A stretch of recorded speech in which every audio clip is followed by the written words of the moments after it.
Easy. Nagawa mo dito? Napag-utusan ako eh.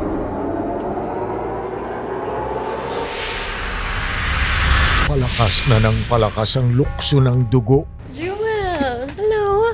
Do you remember me? Pero sino kaya ang first honor sa pagdududa? Tumigil ka nga, Amira! Bakit ka ba masyadong apektado sa plano kay Jewel?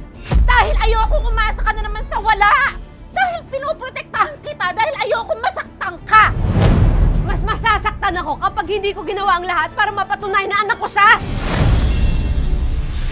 Magsasani puwersa na ang mga kontrabida. Si Amira yan. Kaya ko yan. Ibigay mo na sa akin tong maliit na bagay. Hindi maliit na bagay ang ginagawa ng Amirang yan sa atin.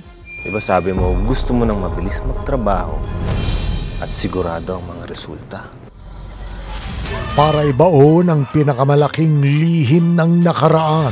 Kasi yung anak namin si Jewel, meron daw siyang kinakanta ng buntis siya na narinig niyang kinanta rin ng bata.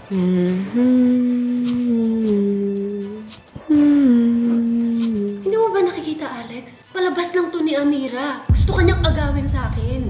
Kung gusto mo malaman, sige, ipa-DNA test mo yung bata. Hindi ako papayag na angkinin ko siya. Magkakamatayan muna tayong dalawa. Sino ang tunay na ama ng anak ni Amira? Ito na yung mga result ng DNA test na pinagawa niya.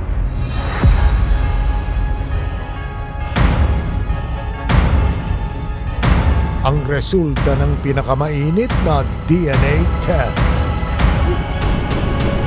Abangan sa Makati, 4 p.m. sa GMA Afternoon Prime.